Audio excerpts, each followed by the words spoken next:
The critical patriot دیکھنے والے سب دوستوں کو خوش آمدید۔ آج میرے ساتھ اسلام آباد سے شریک گفتگو ہیں جناب انور عباسی صاحب۔ انور عباسی صاحب نے 2013 میں ایک کتاب لکھی تھی، بینک انٹرسٹ منافع یا ربا۔ تو یہ ڈیبیٹ جو ہے پاکستان میں بڑے عرصے سے چل رہی ہے، تو اس پہ اب تک جو ہے کوئی کنسنسس نہیں ہو سکا۔ تو ان کی اس کتاب پہ تبصرہ کرتے ہوئے بیرسٹر ظفر اللہ خان نے، جو ہمارے فارمر لا سیکرٹری ہیں، انہوں نے یہ لکھا ہے کہ آج تک اسلامی ماہرین کا سود کی ڈیفینیشن پر اتفاق نہیں ہو سکا ہے۔ تو یہ بڑی اہم کتاب تھی اور اس نے اچھے مباحث کو جنم دیا۔ انور عباسی صاحب نے کراچی یونیورسٹی سے ایم اے اکنامکس اور ایم اے اسلامیات کیا، اور یہ 20 سال تک سعودی ڈچ بینک کے ساتھ سعودی عرب میں کام کرتے رہے۔ عباسی صاحب، welcome to the show. Thank you. اچھا عباسی صاحب، آپ کا تعلق بھی جماعت اسلامی سے ہے، اور آپ نے یہ کتاب جو ہے مختلف علماء کو بھیجی تھی، پروفیسر خورشید صاحب کو بھی بھیجی۔ تو پروفیسر صاحب کا کیا ری ایکشن تھا اس پہ؟ اچھا، میں نے صرف پروفیسر خورشید صاحب کو نہیں بلکہ تمام علماء کرام کو، جس میں یعنی مشہور تقی عثمانی صاحب تھے، ان کو بھی بھیجی تھی۔ تقی عثمانی صاحب کا تو انہوں نے معذرت اس لیے کر دی کہ ان کی صحت ٹھیک نہیں تھی، اس لیے وہ کریں گے، ضخیم کتاب ہے تو اس کو مطالعہ کرنے کے لیے مشکل ہوگا۔ پروفیسر خورشید صاحب کا تعلق، یعنی میں ان کو تو 1980 سے میرا تعلق ہے، تو میں نے ان کو کتاب دی تو انہوں نے اعتراض کر کے واپس کر دی۔ 4 اعتراضات تھے ان کے بنیادی طور پر۔ انہوں نے کہا کہ وہ ان کی بڑی خواہش تھی کہ وہ کتاب کا مقدمہ لکھتے، پیش لفظ لکھتے، لیکن ان کا چونکہ اختلاف ہے 4 پوائنٹس پہ، تو انہوں نے کچھ الفاظ تو نہیں لکھے، تو میں نے ان کو 4 نکات کا جواب دے دیا تھا، تقریباً میرے خیال میں 8 صفحات پر۔ کیوں ہمارا ایکسچینج آف ویو جو تحریری ہے وہ میرے پاس ذاتی طور پر ریکارڈ محسوس، اس کو میں کتاب کا حصہ نہیں بنا سکا، اس لیے کہ میں نے محسوس کیا کہ شاید پروفیسر خورشید صاحب اجازت نہیں دیں گے، تو وہ کبھی موقع ملا تو شاید اس کو بھی کبھی شائع ہو جائے گی۔ تو صرف اور کوئی کسی کارنر سے اس کا کوئی یعنی ری ایکشن نہیں ہوا، پازیٹیو اور نیگیٹو۔ عباسی صاحب، یہ تو ایک علمی بحث ہے، اس میں تو میرا خیال ہے کہ پروفیسر صاحب کو اس کا برا نہیں منانا چاہیے۔ آپ اگر اس بحث کو پبلش کریں گے تو ہو سکتا ہے اس کا کوئی اور صاحب جواب دیں یا اس بات کو آگے بڑھائیں۔ یہ تو ایک علمی خدمت ہوگی میرے خیال میں۔ بالکل ٹھیک ہے، یہ اصل میں وہ یعنی بالکل یقین ہے کہ مجھے وہ برا نہیں منائیں گے، یہ میرا احساس تھا، اس لیے میں نے اس کتاب میں شائع نہیں کیا تھا۔ اب انشاءاللہ زندگی ہوئی تو اس کے سیکنڈ ایڈیشن آ رہا ہے تو اسے میں شامل کر لوں گا۔ اچھا سر، مفتی تقی عثمانی کے بارے میں کہا جاتا ہے کہ وہ بانی ہیں پاکستان میں اسلامک بینکنگ کے، لیکن اس کے ساتھ ہی بہت سے جید علماء، دیوبند کے علماء جو ہیں، وہ ان کے خلاف بھی ہیں۔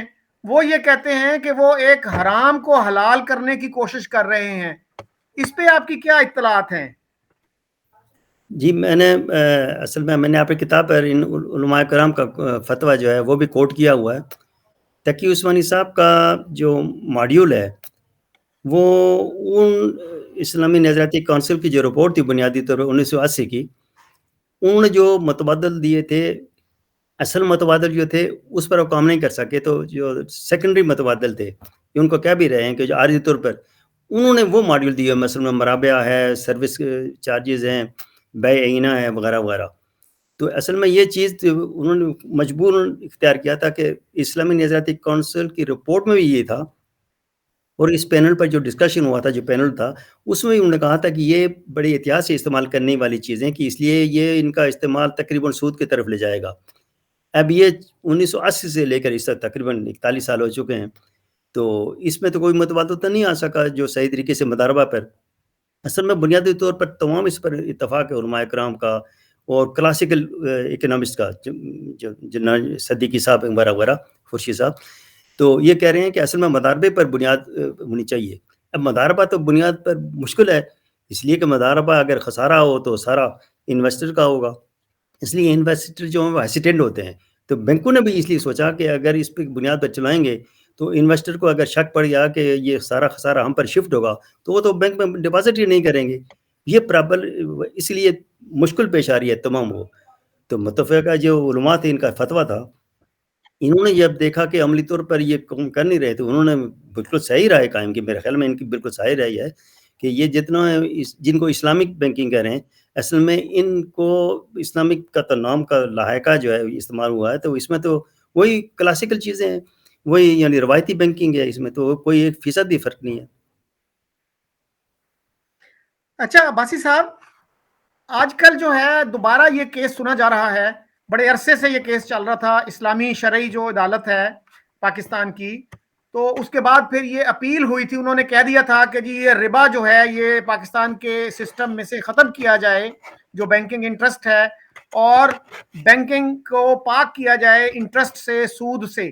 لیکن پھر سپریم کورٹ تک یہ اپیل پہنچی تو انہوں نے پھر دوبارہ اس کو فیڈرل شریعت کورٹ کے پاس بھیج دیا ہے. کیا ہے لیٹسٹ اپڈیٹ؟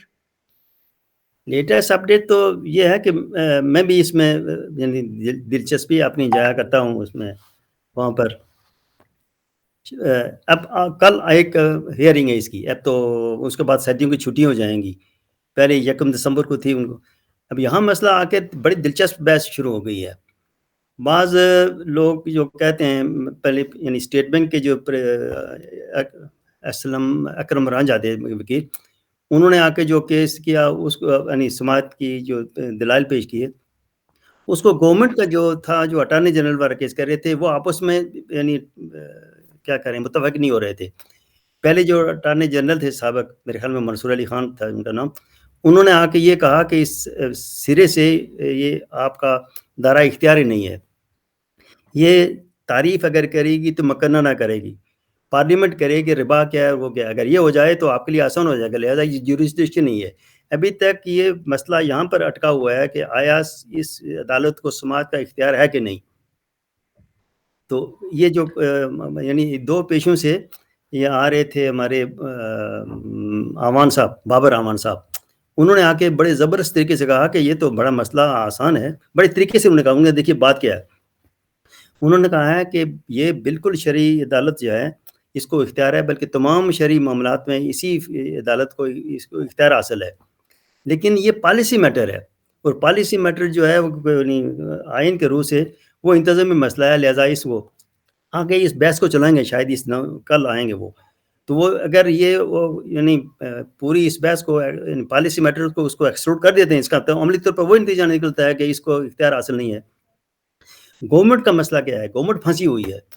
گورنمنٹ پھنسی ہوئی ہے کہ اگر شرعی عدالت یعنی اس کو کہہ دیتی ہے کہ انٹرسٹ از ایکول ٹو ربا, وہ حرام ہے, تو متبادل کیا ہے, وہ متبادل دینا کسی کی بس کی بات ہی نہیں ہے. ابھی 41 ہاتھ سے نہیں ہو سکتا, کون دے گا ان کو آج سے نہیں. متبادل تو ایک عثمانی ماڈل آ رہے ہیں نا, اگر یہ میزان بینک اسلامی یہ سارے جو بینک چل رہے ہیں تاکہ عثمانی صاحب کے یعنی ماڈل کے مطابق, تو اس کو ریپلیکا کر لیتے. مطلب ہے یہ آسان اگر ہوتا تو کہہ دیتے کہ یہی اسلامی ہے, باقی ختم کر دیں, مشکل ہی نہیں ہے نہیں. اسلامی بینکنگ سو کال اسلامی بینکنگ جو ہے ان کا میرے خیال میں 12-13% ان کا پورے پورٹ فولیو میں ان کا کنٹریبیوشن ہے. تو یہ ابھی تک یہ کیس چل رہا ہے, 4-5 سال سے چل رہا ہے. مجھے بھی ایک پریزنٹیشن کہنے کا حکم دیا گیا تھا, پاکستان سے ویسے 3 آدمی کو چنا گیا تھا, 2 کراچی سے اور میں اسلام آباد سے. 4-5 سال سے تو میں ہی دیکھ رہا ہوں کہ اجازت نہیں ملی. ابھی تو انہوں نے جیورسڈکشن کا فیصلہ نہیں ہوا, تو جو بات تعریفیں ہوں گی ان کو باقی اسکالر کو بلائیں گے, عام آدمی ان کا تو موقع ہی پتہ نہیں کب آئے گا. تو سر اس کا مطلب ہے کہ جتنے بھی ماڈلز اب تک دیے گئے ہیں اسلامک بینکنگ کے, انور اقبال قریشی صاحب نے دیا, مودودی صاحب نے دیا, ایک چھاپرا صاحب نے دیا, نجات اللہ صدیقی, پروفیسر خورشید, طاہر القادری, تو اس میں کوئی سبسٹینٹیو الٹرنیٹیو یا سبسٹیٹیوٹ نہیں دیا انہوں نے. اصل میں یہ جو نجات اللہ صدیقی صاحب کے علاوہ باقی کسی نے متبادل نہیں دیا. یہ جو بات کر رہے ہیں نا مولانا مودودی صاحب ہوئے, یہ جن علماء کا نام لیا ہوا ہے, انہوں نے تو صرف سود, حتیٰ کہ انور اقبال قریشی صاحب کی جو سب سے پہلی کتاب آئی تھی اس میں بھی ماڈل ہیں, اس میں صرف اکنامک کے معاشیات کے نظریات سے یہ ثابت کرنے کی کوشش کی کہ یہ انٹرسٹ جو ہے اس کی بنیادی کوئی نہیں ہے, اس کی ڈیفینیشن یہ وغیرہ وغیرہ. نجات اللہ صدیقی صاحب وہ پہلے اسکالر ہیں جنہوں نے مضاربہ کی بنیاد پر اس کو انٹروڈیوس کرا تھا کہ اس پر انٹرسٹ فری بینکنگ ہو سکتی ہے. وہ یوں بلکہ انہوں نے اس کو نام پیرالل مضاربہ کا نام دیا تھا کہ کسٹمر جو ہیں بینک کے کسٹمر وہ مداربہ کریں بینک کے ساتھ, اور بینک پھر کیا کرے, بینک مداربہ کرے آگے انویسٹر کے ساتھ. تو نبی صلی اللہ علیہ وسلم کے دور میں تو اس طرح تو چیز نہیں تھی نا, ابھی پیرل مداربہ ایک نیا ایشو تھا. وہاں پہ سیدھے سیدھے 2-4 آدمی کے پرائیویٹ کتاب, ایک آدمی اس پر اعتماد کرتا تھا, دوسرے دوست پہ وہ کاروبار چلاتا تھا, جو پرافٹ ہوتا تھا تقسیم کرتے تھے, نقصان ہوتا تھا تو اس کو انویسٹر کو جاتا تھا, دیانتداری سب کچھ.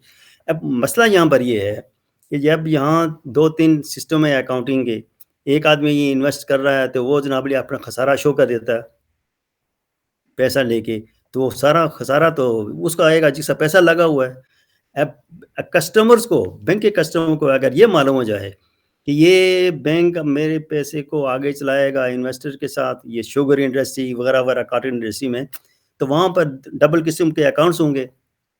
وہاں پر اگر خسارہ ہوگا تو وہ خسارہ بینک کو شفٹ کرے گا, اور بینک وہ خسارہ کسٹمر کو شفٹ کرے گا. پھر کیا ہوگا, جب انویسٹر کو بنیادی طور پر اکنامکس کا ایک بڑا مشہور اصول ہے کہ اگر رسک کا ایلیمنٹ کو پتہ چل جائے تو وہ فلائٹ کیپٹل, وہ کہتے ہیں فلائٹ ول کیپٹل فلائٹ اوے, وہ تو ہیسیٹنٹ ہوتا ہے.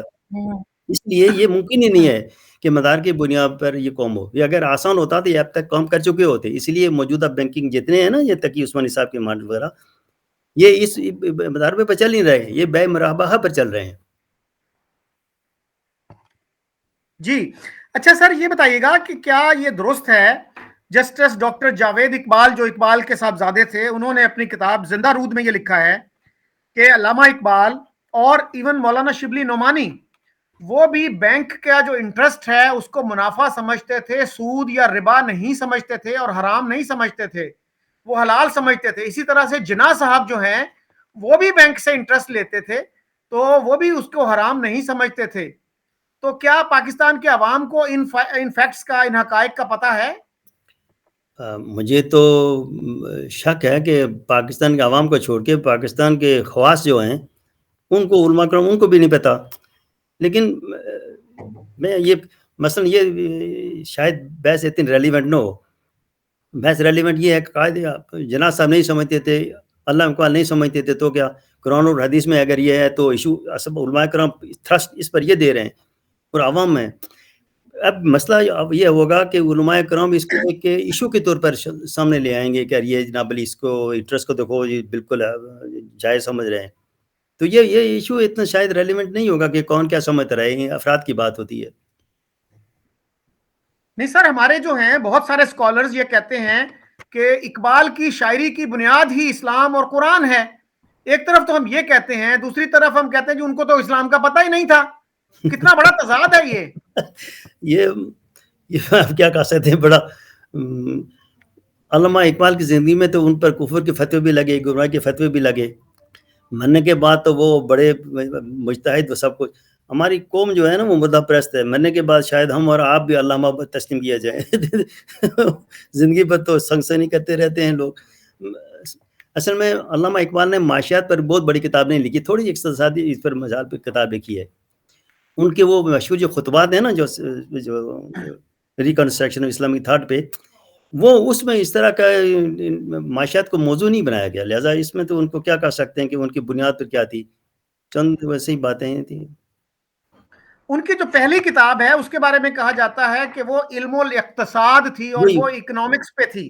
وہ اس پر اگر آپ پڑھیں نا تو وہ کوئی اصول اس ایسے بیانی ہوئے علم اقتصاد جنرلی ایسے انصاف ہونا چاہیے, یہ اس طرح کی تجریدی ایبسٹریکٹ قسم کی چیزیں ہیں. وہ دور اس طرح تخصص کا نہیں تھا. اس دور کے بعد کی بات ہے. اصل میں یہ جتنا آپ ہمارے سامنے نئے ماڈل سامنے آ رہے ہیں یہ تو 41 سے اس کے بعد ہی آئے ہوئے ہیں. اچھا سر, یہی بحث جو ہے عرب دنیا میں بھی چلتی رہی ہے, خاص طور پہ ایجپٹ میں. ایجپٹ سمجھا جاتا ہے کہ انٹلیکچولی سب سے اسٹرانگ عرب ملک ہے. تو وہاں پہ بھی الازہر وغیرہ نے اور اسلامک ریسرچ اکیڈمی نے یہ کہا ہے کہ یہ بینکنگ انٹرسٹ جو ہے یہ ربا یا سود کی ڈیفینیشن میں نہیں آتا, جبکہ وہاں کے جو سلفی علماء ہیں وہ کہتے ہیں جی یہ سارا جو ہے یہ بینکنگ انٹرسٹ جو ہے ربا ہی ہے اور یہ حرام ہے.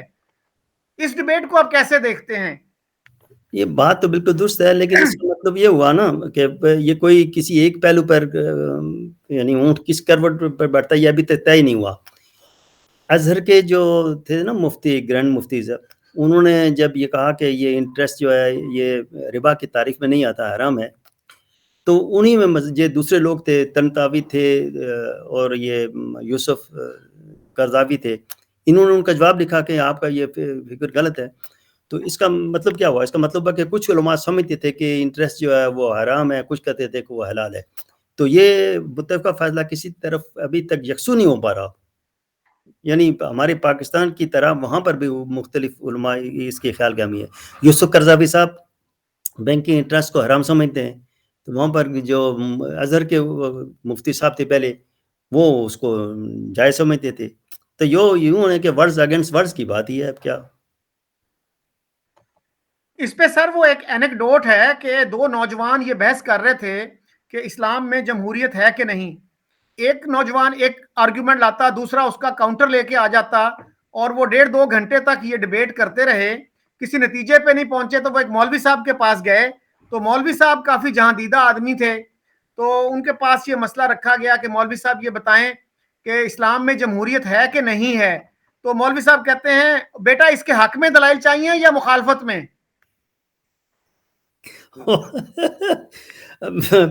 میرے خیال میں اس کو کمنٹس میں کیا چاہتے ہیں، میں کیا کروں. یہاں تو پیسے کی بات چل رہی ہے نا معاشرہ، پھر وہاں پر کمرشلزم. تو مولوی صاحب کو اگر ہوتا تھا آج کل یہ کچھ بات کہنا بھی تو ان کی بات میں نہ جائے، کوئی کل کوئی پتھر مار کے ہمیں ختم کر دے تو کیا کہنا چاہیے. سر میں نے اس پہ کافی کتابیں دیکھی ہیں. ایک سکالر کہہ رہا ہوتا ہے جمہوریت عین اسلام ہے، دوسرا کہہ رہا ہوتا ہے کہ جمہوریت تو کفر کا نظام ہے. تو سر کیسے ریکنسائل کریں ان اتنی کنٹراڈکٹری اور اپوزٹ اوپینینز کو؟ بالکل، یہ میرے خیال میں جنرل ضیاء الحق کے دوران میں ہی یہ بحث چلی تھی کہ ایک پارٹی، یعنی اسلام میں ایک پارٹی ہونی چاہیے کہ ملٹی پارٹی سسٹم ہونا چاہیے، بلکہ بڑی بحث ہو. تو اس میں انصاری کمیشن کی بھی ایک رپورٹ آئی تھی.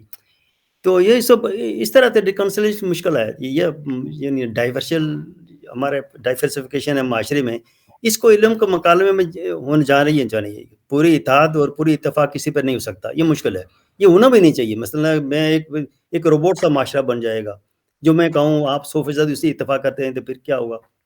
علم کی ترقی اختلافات سے ہی ہوتی ہے، یعنی اختلاف کو جنم لیں، لاجیکل بات کریں. مسئلہ یہاں پر پڑ رہا ہے کہ لاجک اور صحیح دلائل کی طرف جب جائیں اس کی طرف کوئی صحیح جواب نہیں آ رہا. یہ ایشو یہ ہے. لیکن یہ تو سر کفر اور اسلام کی بات بن جاتی ہے نا. لوگ یہ نہیں لیتے، اسپرٹ میں نہیں لیتے کہ ٹھیک ہے جی آپ کا نقطہ نظر ہے، آپ کو مبارک ہو، میرا نقطہ نظر مجھے مبارک ہو. جی وہ تو یہ کہتے ہیں کہ میری جو پوزیشن ہے یہ ڈیوائنلی سینکشنڈ ہے، اور آپ کی جو اوپینین ہے یہ بالکل غلط ہے، اور یہ دنیاوی کنسیڈریشن پر بیسڈ ہے. بالکل یہ بات درست ہے، آپ کی بات درست ہے. یہ اگر اصل میں پھر یہ تو پورے ہمارے، میں اب جاوید گاندھی صاحب کا نقطہ نظر مجھے اچھا لگ رہا ہے. وہ بیچارے تو یہی چیخ کے چلے گئے، یہاں سے پاکستان سے دربدر بھی ہو گیا، آج کل امریکہ میں بیٹھے ہوئے ہیں. یہ اگر برداشت کا مادہ اگر ہم میں پیدا ہو جائے تو پھر مسئلہ کیا ہے. ابھی یہ سیالکوٹ کا جو سانحہ ہوا ہے، ابھی اس میں آپ دیکھیں کہ تمام علماء کرام جا کے اتفاق نظر آ رہا ہے. لیکن یہ جو ممتاز قادری والا مسئلہ ہے اس کو مزار بنا کے پوجنے کے لیے ہم میں سے بعض وہیں پر جا کے بیٹھتے رہتے ہیں. یعنی اب کیا کہا جائے، یہ کنٹراڈکشن اگر یہ ختم ہو جائے تو سارے مسائل ہی نہ ختم ہو جائیں. اب دیکھیے نا سر، یہ بلاسفیمی لا جو ہے اس پہ کتنے سالوں سے گاندھی صاحب یہ کہہ رہے ہیں کہ یہ قانون جو ہے قرآن، حدیث اور فقہ کے خلاف ہے. بالکل. لیکن کسی عالم دین نے ان کو چیلنج نہیں دیا کہ آئیں میرے ساتھ ڈیبیٹ کریں، میں اس کو ثابت کروں گا کہ یہ قرآن، حدیث اور فقہ کے مطابق ہے. بالکل صحیح، آپ کا کہنا بالکل درست ہے. یہ میں نے کل ہی ان کی کلپ سنی ہے جو بھی اس پر کمنٹس دے رہے تھے. وہ انہوں نے وہی اپنی دلائل کو ریپیٹ کیا ہے اور اسے بعد انہوں نے ثابت کیا ہے. اب یہاں پر ہم سب کا رویہ شاید یہی ہوتا ہے کہ جہاں پر ہم کمزور دلائل کی بنیاد پر ہوں تو یہاں پر ہم یا تو پتھر مار دیں گے یا خاموشی ہو کے بھاگ جائیں گے. یہ علمی رویہ نہیں ہے، لیکن افسوس ہے ہمارے معاشرے میں یہی چلن ہے اس چیز کا. میں نے پچھلے دنوں سر خورشید ندیم صاحب کا انٹرویو کیا. وہ ایک مشہور کالم نویس ہیں، انہوں نے کتاب بھی لکھی ہے ابھی، متبادل بیانیہ. تو ان سے میں نے یہی پوچھا، میں نے کہا جی ایک طرف تو بریلوی علماء جو ہیں وہ مولانا جو ہے ان کے جو بانی تھے مولانا احمد رضا خان بریلوی، انہوں نے اہل حدیثوں اور دیوبندیوں کو گستاخ ایک رسول قرار دیا ہے.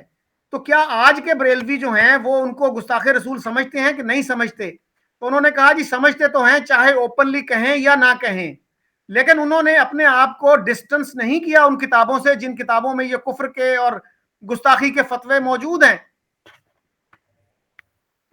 ہاں، تو اس پر بالکل صحیح بات کر رہے ہیں خورشید ندیم صاحب، بالکل صحیح بات ہے. بلکہ ان کی کتابیں چھپی ہوئی ہیں، یعنی بریلوی اور دیلوی، اس کا نام ایک نے لکھا تھا دھماکہ، اور دوسرے نے لکھا زلزلہ اور دھماکہ کی قسم کی کتابیں مشہور، ایک دوسرے کو کفر کے فتوے دیتے ہیں.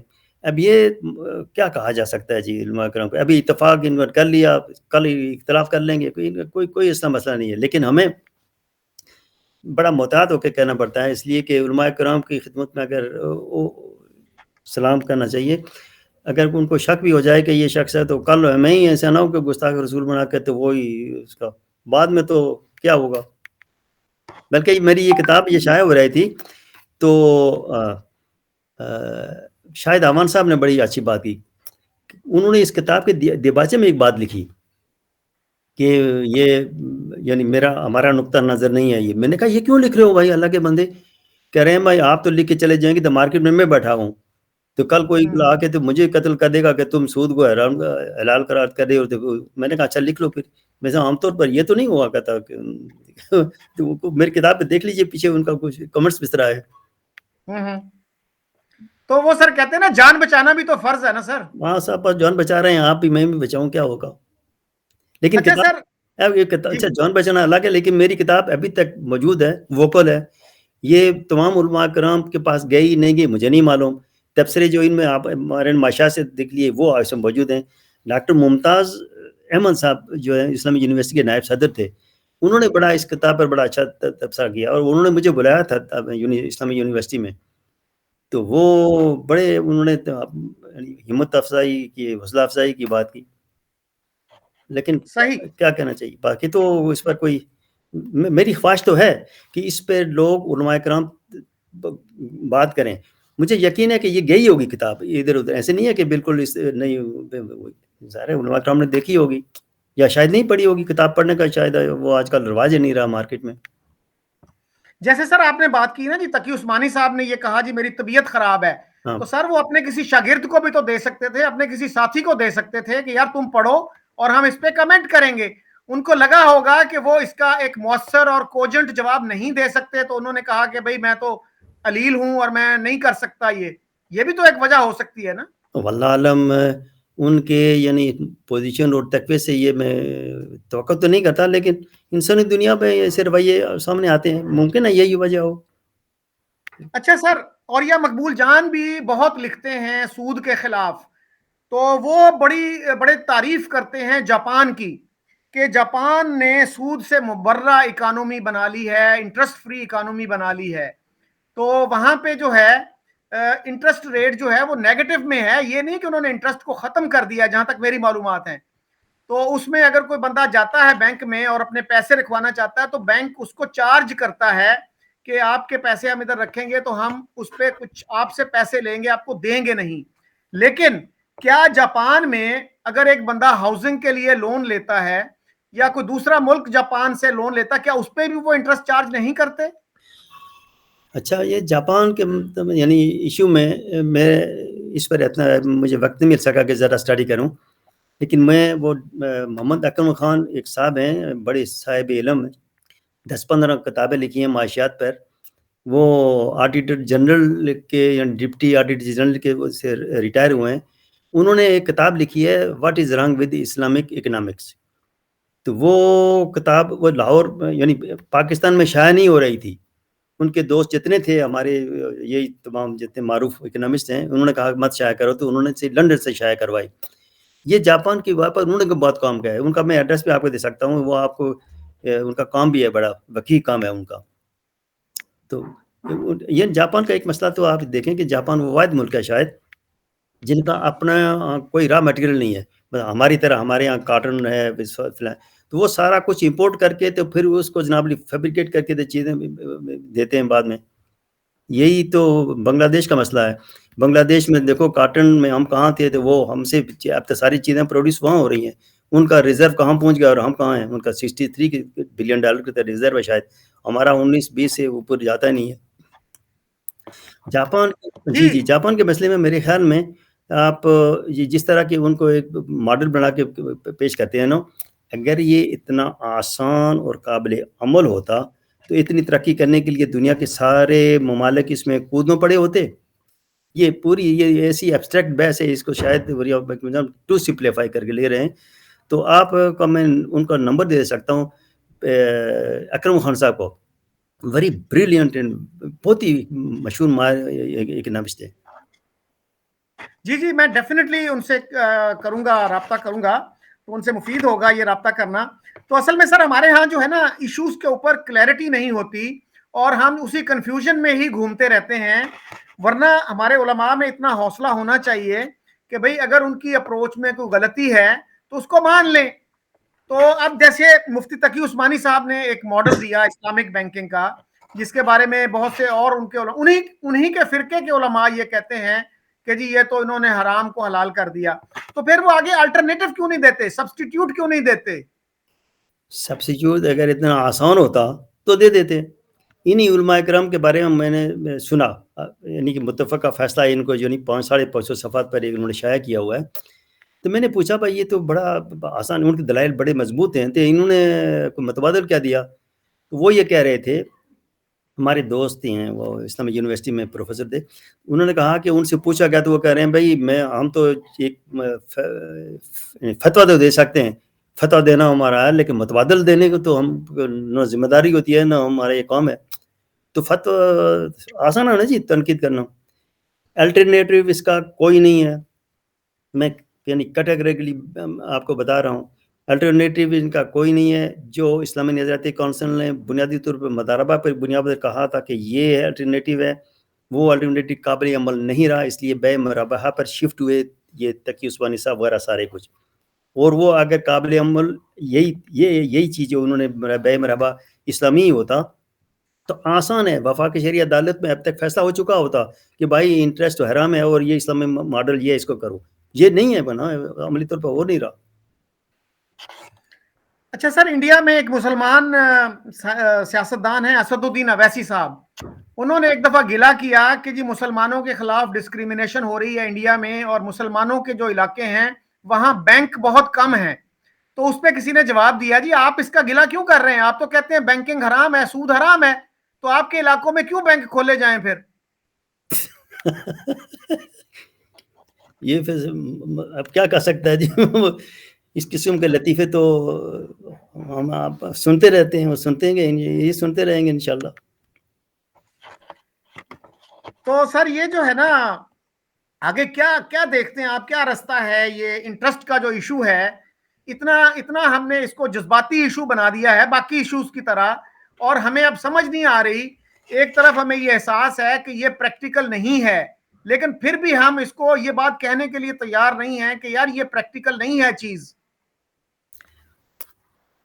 یہی تو بات تھی کہ اس کیس کو جب تقی عثمانی صاحب نے بنیادی طور پر جب وہ چیف جسٹس تھے نا اپنے وفاقی شرعی عدالت میں, پہلے وہ رہے, انہوں نے میرے خیال میں 99 میں غالباً یا اس سے پہلے سن بول رہا ہوں, وہ میرے خیال اپیلیٹ بینچ جو تھا سپریم کورٹ کا اس میں تھے. ہاں, وہ انہوں نے تو اس کو کہا تھا کہ انٹرسٹ حرام ہے. وہ دوبارہ سپریم کورٹ میں چلے گئے تو وہاں پر شریعت اپیلیٹ بینک نے اس کو کہا کہ بالکل پرانا ختم کرو. اس کی وجہ دراصل یہی ہے نا کہ یہ قابل عمل چیزیں جن کو یہ کہتے تھے کہ یہ قابل عمل ہیں, وہ قابل عمل نہیں رہی. اور یہ میں آپ کو بالکل سیریس بتاتا ہوں کہ حکومت کے لیے یہ ایسا وہ کانٹا ہے مچھلی کا جو نگلا جائے نہ اگلا جائے, یہ آسان طریقہ ہے ہی نہیں ان کے لیے.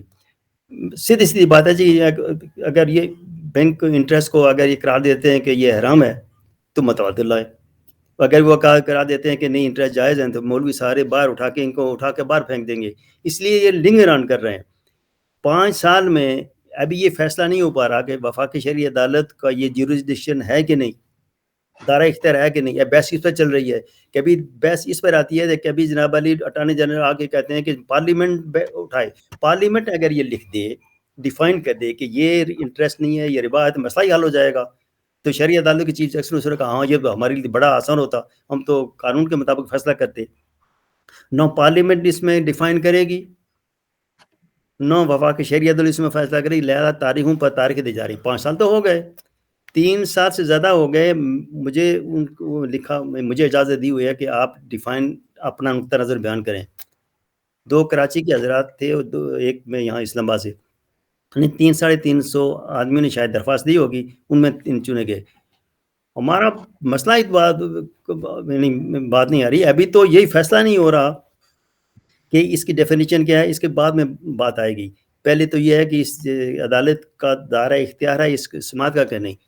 جب یہ فیصلہ ہوگا پھر ڈیفینیشن کی بات آئے گی. ڈیفائن کیا پارلیمنٹ کرے گی یا وفاقی شرعی عدالت کرے گی.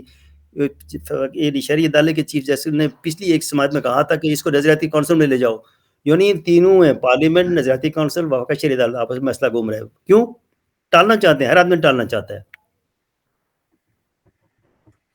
اچھا عباسی صاحب, کیا اس وقت دنیا میں کوئی ملک ایسا ہے جس نے انٹرسٹ کو یا سود کو جو ہے بالکل ایبالش کر دیا ہو؟ مثلا ایران جو ہے, کیا ایران نے سود کو ختم کر دیا ہے؟ کیا سعودی عرب نے ختم کر دیا ہے؟ ابھی خبریں یہ آ رہی ہیں کہ سعودی عرب نے ہمیں جو $4 ارب دیے ہیں, کچھ دے دیے ہیں, کچھ دینے ہیں, ان پہ بھی وہ 4% انٹرسٹ ریٹ کے حساب سے چارج کریں گے ہمیں. تو اس پہ لوگ حیران ہیں کہ یار سعودی عرب جو ہے وہ ایک اسلامی ملک ہوتے ہوئے دوسرے اسلامی ملک سے سود لے گا. میں آپ کو بتاؤں کہ میں 20 سال تک سعودی عرب میں کام کرتا رہا. تو وہاں پر ایک مفتی تھے, مفتی عبداللہ بن باز, اس طرح نام تھا. جی, مفتی اعظم تھے, جو مفتی اعظم تھے. ان کو کسی نے کہا کہ یہاں بینک میں اس طرح یہ لین دین ہو رہا ہے, وہ قرض پر اضافہ لیتے ہیں, تو یہ تو حرام ہے. تو سنا گیا ہے کہ وہ انہوں نے کہا کہ یہ تو حرام ہے, یہ تو انٹرسٹ ہے. تو بینکوں نے کہا کہ ہم اس کو سود کب, ربا کب قرار دے رہے ہیں, ہم تو ربا. تو میں پورے 20 سال بینک میں انٹرسٹ کو, یہ تھا, اس کو انٹرسٹ لفظ انگریزی میں نہیں کہتے تھے, نہ عربی میں. اس کو عربی میں کہتے تھے عمولہ خصوصی, نام بدل دیا. انگریزی میں کہتے تھے اسپیشل کمیشن, نام بدل دیا. اب بھی جو وہ ہم سے لے رہے ہیں تو غالباً اس کا نام انٹرسٹ شاید نہ لیں, 4% عمولہ خصوصی لیں. تو یہ تو نام بدل کے دنیا میں, ایران میں, ملائیشیا میں, جتنے ملکوں کا آپ نام لے رہے ہیں, انٹرسٹ کا نام استعمال نہیں ہو رہا, دوسرا کچھ ہو رہا ہے. بے مرابعہ ہے, بیعینہ ہے, سروس چارجز کا نام کچھ بدل دیں. تو نام بدلنے سے حقیقت تو نہیں بدلا کرتی, انٹرسٹ نام نہیں لے. اچھا سر, یہ جو مفتی صاحب تھے عبداللہ بن باز, ان کا میں نے کہیں پڑھا کہ جب ریاض یونیورسٹی نے یہ پڑھانا شروع کیا کہ زمین گردش کرتی ہے سورج کے گرد, تو انہوں نے کہا تھا یہ تو بہت ہی غلط بات ہے, غالباً کفر بھی قرار دیا تھا اس کو. تو اس کے بعد پھر ایک سعودی جو شہزادہ تھا, وہ ایک دنیا کا چکر لگا کے آیا کسی امریکی اس پہ شٹل پہ, تو اس نے آ کے کہا کہ نہیں مفتی صاحب, یہ تو زمین تو واقعی گول ہے, میں دیکھ کے آیا ہوں. تو یہ کیا کنٹروورسی تھی؟ اور فوٹوگرافی کے بارے میں بھی بہت وہاں پہ فتویٰ آیا تھا کہ جب سعودی نوٹ پہ پہلی دفعہ بادشاہ کی فوٹو چھپی تو مفتی صاحب نے تنخواہ لینے سے انکار کر دیا تھا. اس طرح کی بے شمار مسائل ہیں. وہ ٹیلی فون جب ہوا تو ٹیلی فون کیا کہہ رہے تھے, یہ دوسری طرف یہ کوئی شیطان کی آواز نہیں, تو وہ لوگوں نے بڑی تجربے کر کے بتائی دی چیزیں. یہ لاؤڈ اسپیکر مسئلہ ہوا, یہ سارے کے مسئلے, یہ سارے بار کے منی ادھر بھی ہو رہے تھے. تو وہ آپ صرف اسی ایک مسئلے کو نہ لیں, ترکی میں بھی جب پرنٹنگ پریس چلا تھا وہاں پر بھی یہ ہوا. ہماری بدقسمتی ہے, اس کے کیا کیا جا سکتا ہے, نہ کچھ کہا جا سکتا ہے. جتنی مثالیں آپ دے رہے ہیں, اس سے زیادہ اور خطرناک مثالیں بھی ہمارے معاشرے میں موجود ہیں. اس کو کیا کہیں, صرف نظر کریں. سر ایک دفعہ جدہ میں اسلامک فقہ اکیڈمی ہے, اس نے کہا تھا کہ یہ جو ہے بلڈ ٹرانسفیوژن یہ جائز ہے, لیکن جو آرگن آف ٹرانسپلانٹ ہے آرگنز کا, وہ ناجائز ہے, حرام ہے. اس پہ ہمارے ایک مولوی صاحب تھے گجرانوالا میں, انہوں نے یہ کہا تھا کہ ایک دوسرے کا خون جو ہے وہ لگانا وہ بھی حرام ہے. مفتی, ان کا نام تھا مولانا ابو داؤد صادق, انہوں نے کہا تھا کہ جی ایک حدیث ہے کہ خون میں شفا نہیں ہے, تو یہ خون جو ہے نا ایک دوسرے کو لگانا یہ بھی حرام ہے. جی اس طرح کے مسائل تو بہت سے وہی میں نے کہا نا, اس طرح کے جو پہلے حلال ہوتے تھے حرام ہوتے تھے وہ حلال بنتے گئے. انڈیا میں شاید ایک فقہ اکیڈمی ہے, انہوں نے یہ بلڈ ٹرانسفیوژن کے علاوہ یہ جو پارٹس جو ہوتے ہیں اس کو تو جائز کرا دیا. ابھی اسلامک انٹرنیشنل فقہ میں شاید اس کا میں کہیں پڑھا تھا کہ یہ اتنی ذرا کوئی مشکل کوئی خطرے والی بات نہیں ہے. تو یہ تجربے کی چلتی ہے نا, معاشرہ جاتا رہتا ہے. علماء کرام بھی اپنے کلاسیکل نظریات میں تبدیلی کرتے رہتے ہیں, کرتے آئے ہیں. تصویر کا مسئلہ نوٹ پر کے علاوہ ہمارے یہاں فوٹوگرافی اس کو ممنوع کرا دی گئی تھی. اب تو میں یعنی کس نے فتویٰ دیا تھا, مفتی منیب الرحمان شاید اگر میں غلط نہ ہوں, تو انہوں نے کہا تھا یہ پاسپورٹ شاید اس لیے اجازت ہے کہ اس لیے پورا دھڑ نہیں ہوتا, صرف یہ اوپر سے کا حصہ ہوتا ہے. تو اس طرح کے مسائل اور دلائل آپ چاہے اس کو ہنسیں, میں کہتا ہوں اس سے صرف نظر کریں. معاشرے کے ایسے جو علوم آتے ہیں نا ان سے بچ کوئی نہیں سکتا. ٹیلی ویژن ہو, اب یہ علماء کرام جن کو سارے اس طرح کے کہتے تھے سب سے پہلے ٹیلی ویژن پر وہی آتے ہیں کرا کے.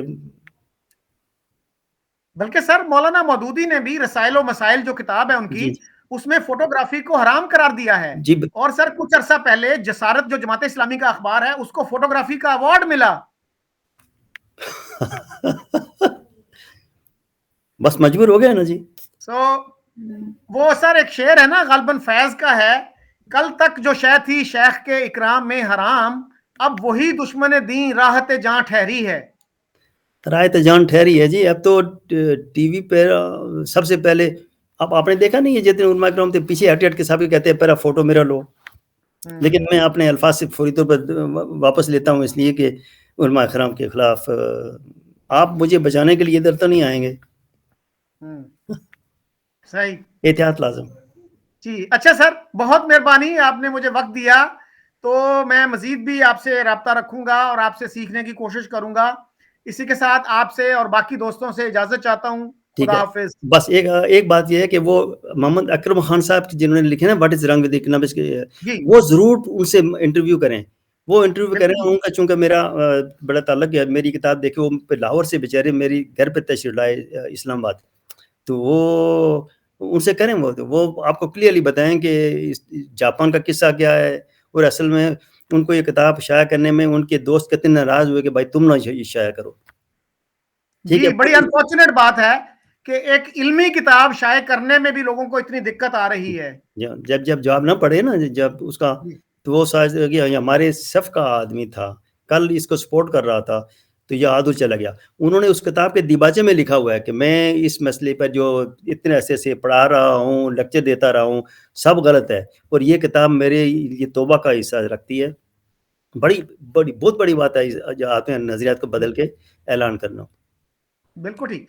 اچھا سر, اسی کے ساتھ آپ سے اور باقی دوستوں سے میں اجازت چاہتا ہوں. بہت خدا شکریہ, حافظ. بہت مہربانی, نوازش. اللہ حافظ.